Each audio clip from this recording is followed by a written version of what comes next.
Sekarang kita mulai definisinya dulu. Apa itu spiritual quotient? Kecerdasan spiritual. Ini saya kutip langsung dari buku ya. Kalau istilahnya sendiri atau bukunya boleh teman-teman baca. Banyak yang sudah diterjemah. Itu saya tulis di situ. Ya yang terkenal biasanya yang terakhir itu. Tulisannya Dana Zohar dan Ian Marcel. Spiritual Intelligence, the Ultimate Intelligence. Itu terbit tahun 2000. Dan beberapa buku yang lain yang saya tulis di situ. Tidak saya baca karena saya tidak yakin teman-teman akan mencari. Yang tertarik akan melihat dan mencatat, yang tidak ya biasanya dicuekin, makanya tidak saya baca itu penulisnya siapa, bukunya apa. Langsung saya masuk ke definisinya ya. Kalau ini dari buku Spiritual Intelligence. Apa sih kecerdasan spiritual itu? Kecerdasan spiritual itu kecerdasan yang kita gunakan untuk memecahkan masalah makna dan nilai. Jadi manusia itu melakukan apapun itu kan biasanya dia digerakkan oleh dua hal ini, makna dan nilai. Orang tidak akan mau capek-capek menjalani atau meraih atau mengupayakan sesuatu kalau bagi dia tidak bermakna atau tidak bernilai. Entah makna dalam bentuk apa atau nilai apa.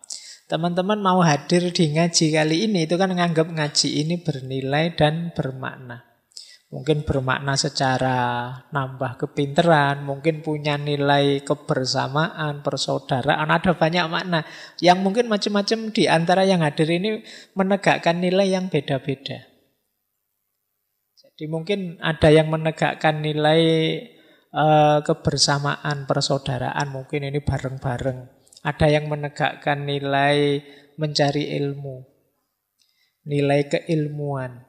Mungkin ada yang menegakkan banyak nilai-nilai yang lain. Mungkin setiap kepala bisa punya nilai yang berbeda-beda, makna yang beda-beda. Nah, kemampuan kita untuk melakukan hal-hal yang bermakna dan bernilai, ini menunjukkan kita cerdas secara spiritual. Kecerdasan yang dengannya kita dapat menempatkan tindakan dan hidup kita dalam konteks yang lebih luas, lebih kaya, dan memberi makna. Kecerdasan yang dengannya kita dapat menilai bahwa satu tindakan atau satu jalan hidup lebih bermakna daripada yang lain. Jadi kecerdasan spiritual itu ya kemampuan makna tadi. Antara nongkrong di angkringan dengan ngaji misalnya, teman-teman memutuskan lebih berarti ngaji, Pak. Terus datanglah ke sini. Nah, ini bagian dari kecerdasan spiritual. Mungkin ada yang bilang, enggak Pak, lebih berarti, lebih esensial kalau saya nongkrong di angkringan. Karena di sana mungkin lebih otentik ilmunya misalnya. Ngobrolnya lebih spontan. Tidak pakai buku-buku tapi apa adanya misalnya. Ini makna-makna nilai-nilai yang kita tegakkan. Ini bagian juga dari kecerdasan spiritual. Kalau kemarin di emosional kita ngontrol emosi, kita dilarang marah dan lain sebagainya. Itu kalau di spiritual ini ditanyakan. Untuk apa sih kok menahan marah itu? Kalau kita bisa menjawab berarti kita setelah melakukan hal yang bermakna. Berarti kita cerdas secara spiritual.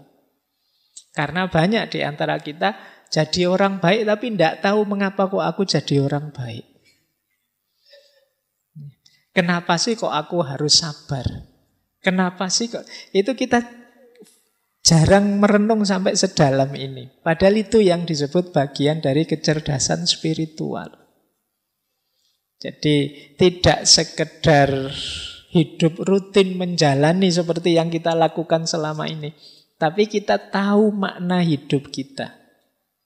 Jadi kita punya visi, punya nilai, dan punya makna. Nah itu bagian dari kecerdasan spiritual. Semakin tinggi, semakin cerdas seseorang secara spiritual, semakin canggih makna yang dia produksi.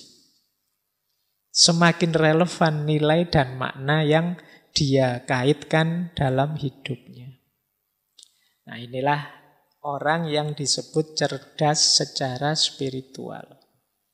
Maka kecerdasan spiritual itu diperlukan ketika kita mulai membuka diri terhadap perjalanan batin kita untuk mencari pemahaman yang lebih besar tentang hidup ini, menemukan tujuan yang lebih tinggi, kesadaran yang lebih luas, dan pada akhirnya jadi orang yang lebih bijaksana. Oh, ini kalimatnya dibaca saja indah, meskipun kalau dijalankan ya perlu latihan terus-menerus. Baik, jadi paling tidak sudah dapat gambaran itu. Ya kalau orang beragama biasanya maknanya selalu dikaitkan dengan yang maha tinggi, yang meliputi dengan hal-hal ketuhanan. Karena memang spiritualitas itu dekat sekali dengan ranah agama, ranah ketuhanan. Meskipun tidak sama persis seperti saya jelaskan tadi.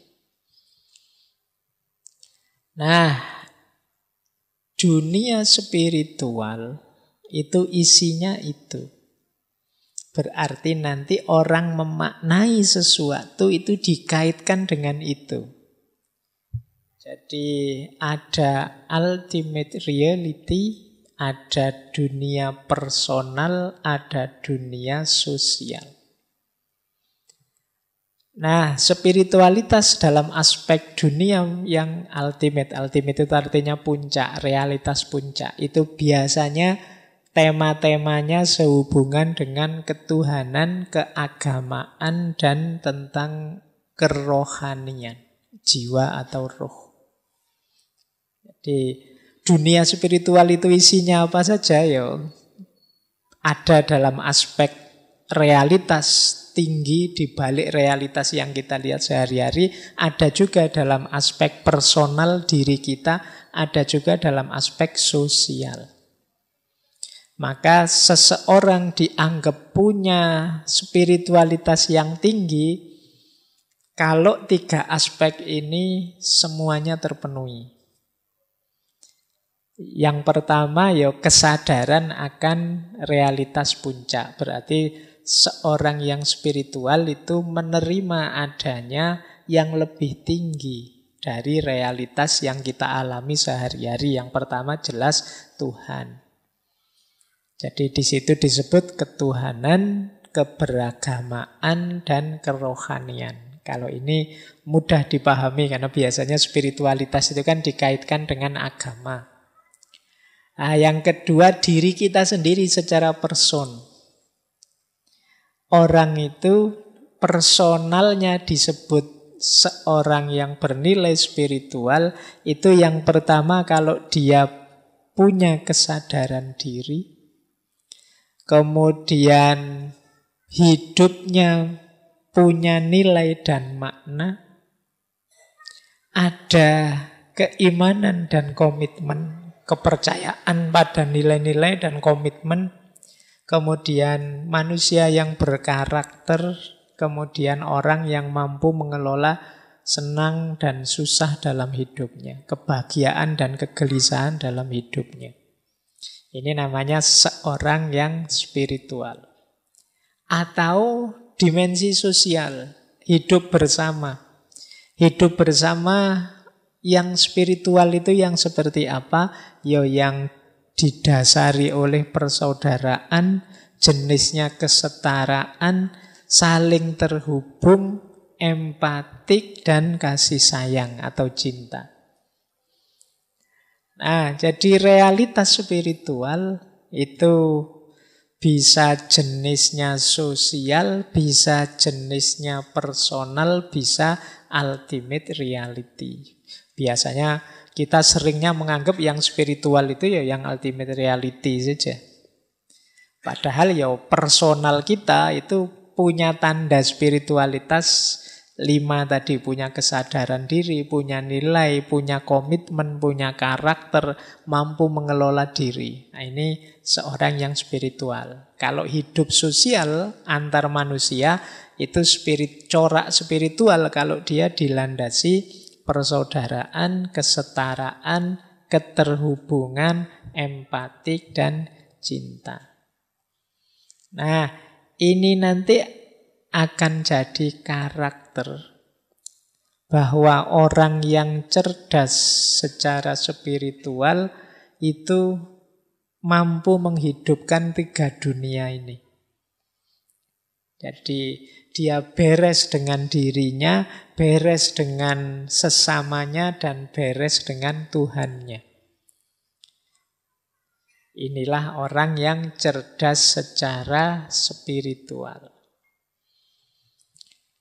Ini saya bawa quotes yang menarik dari Neil deGrasse Tyson.